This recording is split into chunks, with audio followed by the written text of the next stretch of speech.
आमदार संतोष बांगर संभाजीनगर मधील एमजीएम रुग्णालयाच्या डॉक्टरवर चांगले संतापले। डेंग्यू तापाच्या रुग्णाचं 6 लाख बिल कसं, रुग्णाला अमृत पाजलं का, असा संतप्त सवाल करत त्यांनी डॉक्टरांसोबतच्या या संभाषणाची ऑडिओ क्लिप जी आहे ती सध्या व्हायरल झालेली आहे। TV9 मराठी याची पुष्टी करत नाही। हॅलो डॉक्टर साहेब नमस्कार। हा नमस्कार, आमदार बांगर बोलतो। हा नमस्कार साहेब। नमस्कार। ते एक आदित्य माणिकराव सरकटे म्हणून पेशंट आहे माझ्याकडचा।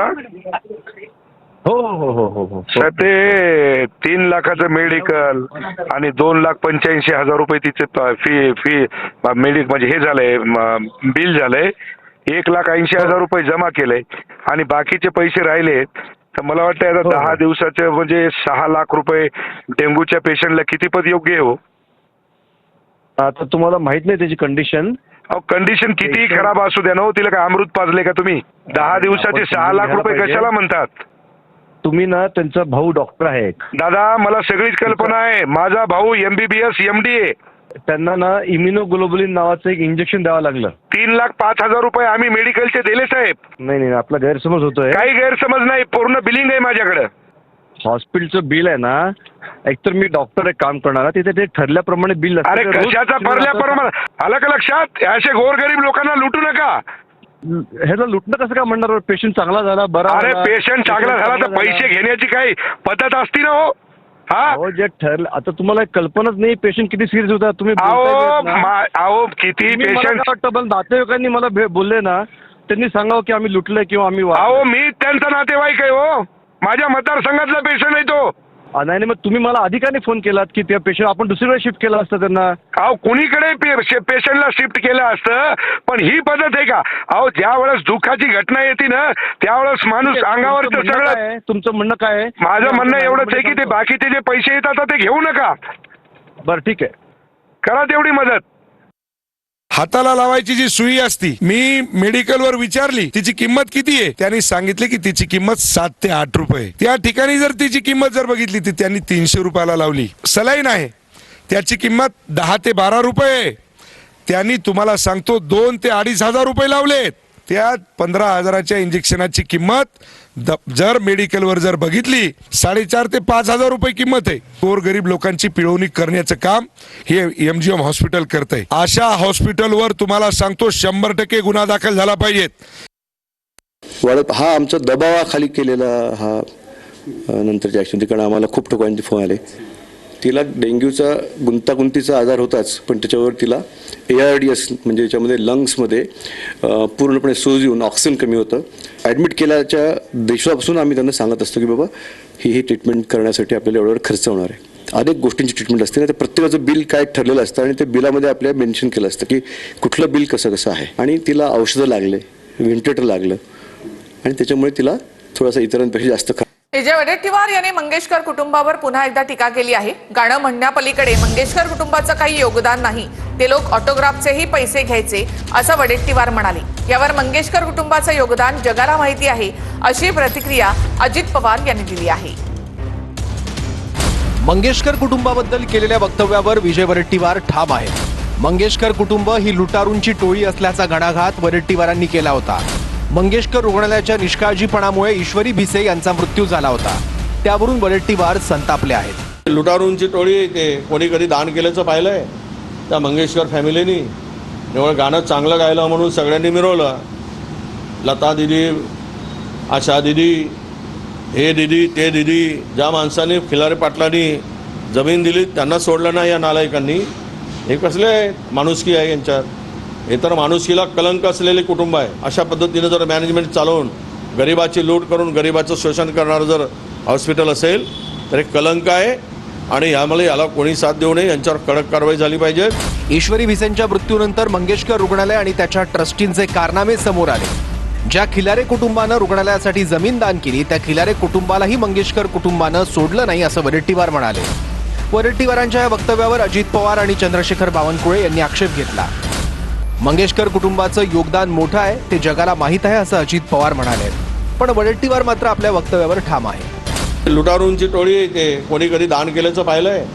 त्या मंगेशकर फॅमिलीनी लता दिदी, आशा दिदी, हे दिदी ते दिदी ज्या माणसाने खिलारे पाटलांनी जमीन दिली त्यांना सोडलं नाही या नालायकांनी. हे तर माणुसकीला कलंक असलेले कुटुंब आहे. मंगेशकर कुटुंबियांचं योगदान जगाला माहिती आहे, भारताला नाही जगाला माहिती आहे. ह्या सगळ्या पाची भावंडांचं जे योगदान आहे त्याला तोड नाही. महाराष्ट्रीयन जनतेला त्यांच्या परिवाराबद्दल एक आपलेपणा आहे, रिस्पेक्ट आहे आणि त्याच्यामुळं असं बोलू नये असं वाटतं. वडेट्टीवारला बोलायला लागतं म्हणून बोलतात ते. त्यांचा बोलण्यात वेगळा आहे, मनात वेगळा आहे, तोंडात वेगळा आहे. इंटरनॅशनल लीडर आहे वडेट्टीवार आणि इंटरनॅशनल लीडर ते आहे संजय राऊत. लता मंगेशकरला गायन कोकिळा या भारताची गायन कोकिळा म्हणले जाते. जगभरात प्रसिद्ध असलेले या कुटुंबाला अशा पद्धतीने हिणवणं हे चुकीचं आहे. त्यांचा व्यवसाय आणि त्यांचा मेडिकलचा जो व्यवसाय असेल तो वेगळा भाग आहे. योगदान काही नाही आहे त्यांचा. पुन्हा मी माझ्या गोष्टीवर ठाम आहे. काही योगदान नाही. गाणं म्हणण्यापलीकडं काही योगदान नाही. ज्याने ऑटोग्राफचे पैसे घ्यावेत सहीसाठी त्यांच्याकडून काय योगदानांची हे करायचे मला माहीत नाही. मी तर नाही ऐकलं कुठलं योगदान माझ्या 25-30 वर्षाच्या आमदारकीच्या काळामध्ये. त्यामुळे या कुटुंबाप्रती काही प्रेम आस्था असण्याचं काही कारण नाही. दीनानाथ मंगेशकर रुग्णालयावर अहवाल आल्यानंतर कारवाई करणार असल्याचं अजित पवार म्हणाले. तर मंगेशकर रुग्णालयाचं ऑडिट करा अशी मागणी उदयनराजेंनी केली.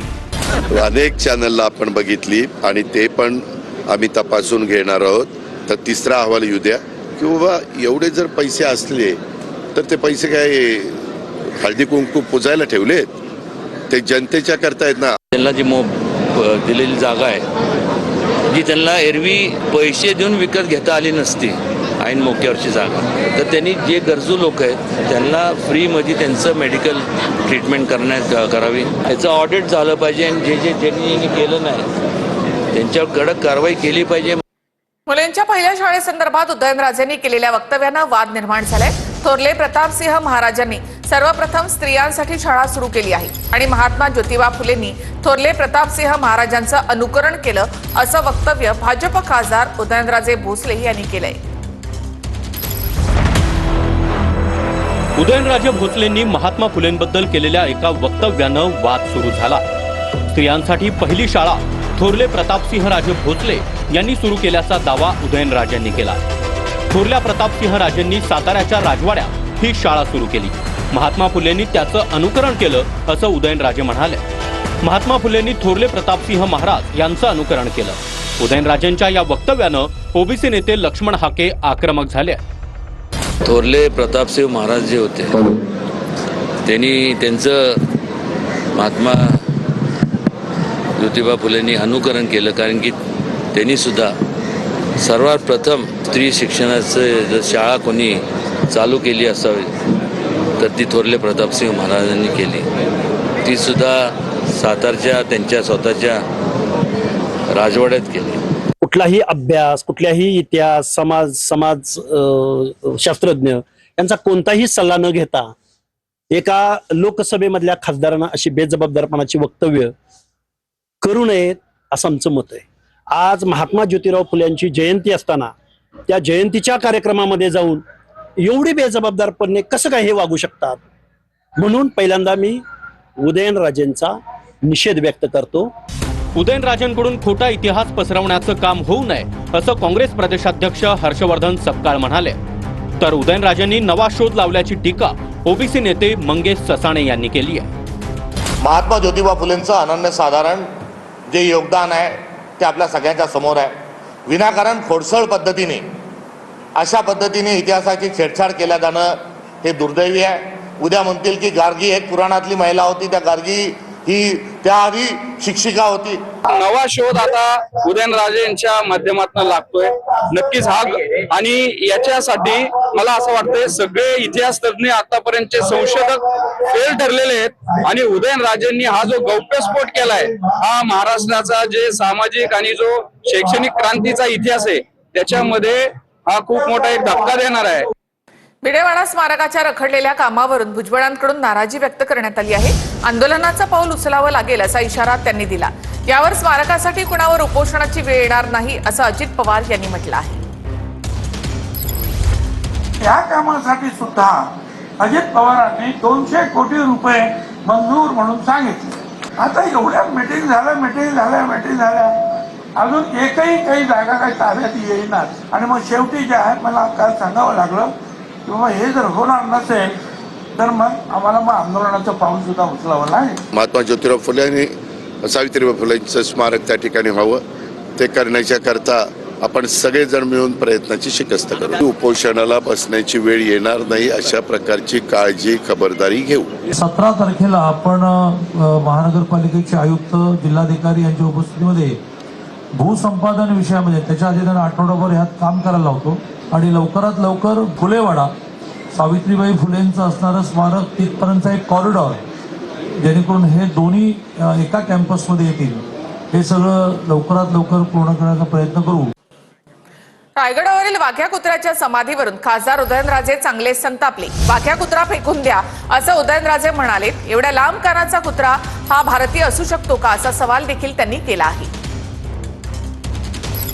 वाघ्या त्याचं ते कुत्रं बघा ते इथलं तरी लांब एवढं लांब कानाचं कुत्रं बघितलं का इंडियामध्ये कुठं? हे सगळे ब्रिटिशरची कुत्री होते ना आली हीच कुत्री ब्रिटिशर सगळी. हा फेकून टाका कशाला त्याचं कौतुक जास्त हवं आहे.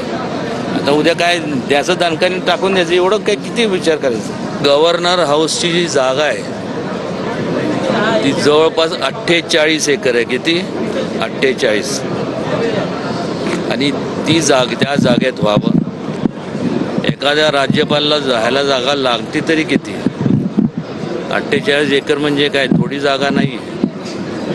आणि अरबी समुद्राला लागूनच त्या ठिकाणी व्हावं ह्याची सुद्धा संदर्भात मी या दोघांशी अमित शहाजींशी आणि देवेंद्रजींशी बोलले. त्याची सुद्धा त्यांनी घोषणा करावी. अमित शहांच्या दौऱ्याआधी रायगडच्या पालकमंत्रीपदाचा मुद्दा चर्चेत आलेला आहे. शहा सुनील तटकरेंच्या घरी स्नेहभोजनाला जाणार आहेत. दरम्यान शिंदेच्या शिवसेनेनं रायगडाच्या पालकमंत्रीपदावर दावा कायम ठेवलाय. तर तिढा सुटेल थोडासा धीर धरा अशी प्रतिक्रिया अजित पवार यांनी दिली. अमित शहांच्या रायगड दौऱ्याच्या आधी रायगडच्या पालकमंत्रीपदाचा मुद्दा पुन्हा एकदा समोर आला. रायगड दौऱ्यात अमित शहा सुनील तटकरेंच्या घरी स्नेहभोजनासाठी जाणार आहेत. त्यामुळे शिंदेच्या रायगडमधल्या आमदारांमध्ये अस्वस्थता पसरल्याची चर्चा आहे. अमित शहांनी तटकरेंच्या घरी स्नेहभोजन केलं तरीही रायगडचं पालकमंत्रीपद आपल्यालाच मिळेल अशी आशा शिंदेच्या आमदारांनी व्यक्त केली. दरम्यान अजित पवारांनी मात्र यावरून टोला लगावलाय. मला असं वाटतं अमित शहाजी आता रायगडवरती आल्यावरती रायगडला न्याय मिळेल असं मला वाटतं. आणि तो आमच्या बाजूने मिळेल कारण आम्ही सगळे आशावादी आहोत. आणि म्हणून वेट अँड वॉच. कारण उद्याच्या नंतर मला असं वाटतं रायगडचं पालकमंत्रीपद भरतशेठच्या रूपाने घोषित करेल असं मला निश्चित वाटतं. छत्रपतींचा मावळा भरतशेठ आहे आणि भरतशेठच्या रूपाने पालकमंत्रीपद निश्चित मिळेल. अमित शहा हे मोठे नेते आहेत, भाजपचे वरिष्ठ नेते आहेत. म्हणून तटकरेंच्या घरी जेवायला जाणं हे योग्य आहे, त्यात काय अयोग्य नाही. गेल्या वेळेला सुद्धा पालकमंत्रीपद त्यांच्याकडे दिलं होतं. आता या वेळेला तो आग्रह धरणं ठीक नाही. ज्या ठिकाणी शिवसेनेचे आमदार जास्त आहे आणि ती मागणी आहे तो मला वाटतं हा तिढा आता सुटेल आणि पालकमंत्रीपद हे आमच्याकडे येईल अशी आम्हाला खात्री आहे. बघूया ना आता त्यांना सांगून त्यांनी स्टे दिलेला आहे. ते येत तर कदाचित सोडवतील असं दिसतंय. त्यांनी दिल्लीला त्यांना तिथे भेटून त्यांना निमंत्रण दिलं आणि त्या रस्त्यातच असल्यामुळे कदाचित त्यांनी ते स्वीकारलं असेल. पण जेवायला गेले म्हणजे काय झालं अशातला भाग होत नाही. त्याच्यामुळे तशी काही काळजी करायचं कारण नाही. काळजी करू नका. जरी नाशिक रायगडचा तिढा सुटलेला नसला तरी काम चाललेलं आहे. निधी दिलेला आहे. दोन्हीकडे निधी वाढवलेला आहे. 22,000 कोटी रुपयाची सगळीकडे तरतूद केलेली आहे. सुटेल थोडासा धीर धरा. धीरे धीरे. रायगडच्या पालकमंत्रीपदासाठी भरत गोगावले उत्सुक आहेत. पण अमित शहांचा दौरा आणि पालकमंत्रीपदाचा संबंध नसल्याचं तटकरे म्हणतात. भेट ही अतिशय वेगळा करण्यासाठी आहे. छत्रपती शिवरायांना अभिवादन करण्यासाठी देशाचे गृहमंत्री त्या ठिकाणी येतात. त्यांच्या या भेटीचा कुठलाही राजकीय अनुमत्य होऊ नये, काढू नये अशी माझी विनंती आहे. घरी जाणं हे संस्कार आहे, संस्कृती आहे आपली. आणि माननीय अमितभाई जर तटकरे यांच्या घरी जात असेल तर एक आनंदाची गोष्ट आहे. त्याच्यामध्ये गोगावलेजी किंवा एकनाथजी किंवा आम्ही कोणी काही नाराज व्हायची गरज नाही, नाराज होणार नाही. त्यांनी सर्वच महायुतीच्या नेत्यांना बोलवलं आहे घरी जेवायला आणि अमितभाईलाही बोलवलं आहे. त्यामुळे मला असं वाटतं याच्यामध्ये पॉलिटिकल कुठलाही त्या ठिकाणी विचार करू नये. केंद्राचा एवढा मोठा माणूस एखाद्या पालकमंत्रीपदाकरता या गोष्टी करतील. तिथे योगायोगाने तटकरे साहेब एक खासदार आहे तर खासदाराच्या घरी एखाद्या वेळेस त्यांच्या मतदारसंघात कार्यक्रम असल्यामुळे ते जेवणाला जात असतील पण आमचे तिघही नेते हे सक्षम आहे पालकमंत्रीपदाच्या निवडा करण्याकरता. त्यामुळे मला नाही वाटत की एवढ्या मोठ्या नेत्याला आम्ही हा त्रास देऊ. एसटी कर्मचाऱ्यांचा उर्वरित पगार हा मंगळवारी होणार आहे, अशी माहिती परिवहन मंत्री प्रताप सरनाईक यांनी दिली आहे. अर्थ खातं महिनाभर आधीच निधी देणार असून कर्मचाऱ्यांच्या खात्यामध्ये दर महिन्याच्या 7 तारखेला पगार जमा होईल, असं सरनाईक यांनी म्हटलं आहे. पगार तर ताबडतोब जी रक्कम आहे 120 कोटी रुपये ती ताबडतोब आजच्या आज आमच्या महामंडळाकडे येणार आहे आणि त्यानुसार 3 दिवस लागोलग सुट्ट्या म्हणजे शनिवार रविवार आणि सोमवार सुट्ट्या असल्या कारणानंतर मंगळवारी सर्व कर्मचाऱ्यांच्या खात्यामध्ये तो जमा होईल. जे आम्हाला पगारासाठी सातत्यानं वित्त विभागाकडे विनवण्या कराव्या लागतात त्या कराव्या लागू नये यासाठी प्रत्येक महिन्याला ॲडव्हान्स जे आहे ते आमच्या डिपार्टमेंटला दिलं जाईल, जेणेकरून कर्मचाऱ्यांना आता कुठल्याही प्रकारे काळजी करायची गरज नाही. पुढल्या महिन्यापासून 7 तारखेला त्यांच्या पगार बँकेमध्ये त्यांचा पगार पोचला जाईल.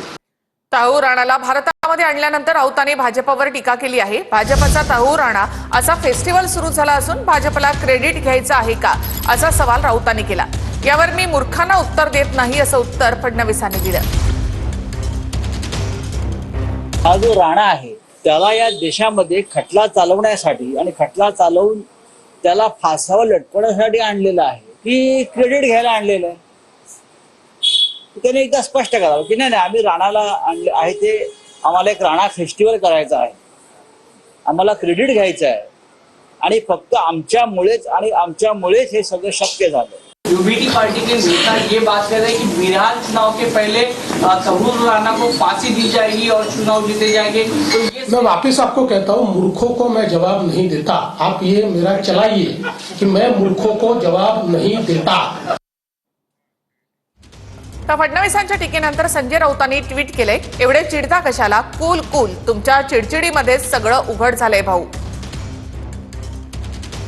भाजपचा तहूर राणा फेस्टिवल सुरू झालाय, जनतेला मूर्ख समजता का, असं ट्विट संजय राऊतांनी केलंय. राणे पिता पुत्रांनी उद्धव ठाकरे यांच्यावर निशाणा साधलेला आहे. 2.5 वर्ष सीएम असताना ठाकरेंनी सिंधुदुर्गला काही दिलं नाही, असा आरोप नारायण राणेंनी केला. ठाकरे कोकणामध्ये कोंबडी वडे आणि मासे खायला येतात, अशी टीका राणेंनी केली. तर नारायण राणेंना अटक केलेला क्षण आजही मोबाईलमध्ये आहे. परतफेड केल्यानंतरच मोबाईलमधून व्हिडिओ डिलीट करेन, असा इशारा नितेश राणे यांनी दिलाय. या 2.5 वर्ष मुख्यमंत्री असताना मिळालेल्या पैशाची जरा आकडेवारी मागवा, नाही तर मी तुम्हाला देईन. किती पैसे सिंधुदुर्गाला दिले मग कळेल काय कोकणाला अधिकार आहे बोलायचा आणि यायचा. मी सगळ्या हॉटेलवाल्यांना सांगितलं कोंबडी वडे आणि मासे बंद, ज्याशी येईल त्या दिवशी. दुसरं काय करत नाही, तेवढंच खायला येतो. साहेबांना जेवणावर उठून अटक करण्याचा तो क्षण मी आधी माझ्या मोबाईलमध्ये सेव्ह करून ठेवलेला आहे आणि त्या दिवशी त्याची परतफेड करीन, त्याच दिवशी डिलीट मारणार. सगळ्याचा हिशोब होणार. कारण का राणे साहेबांना ज्यांनी त्रास दिला ते कुठेही सुटत नाहीत, एवढं विश्वासाने मी आपल्याला या निमित्ताने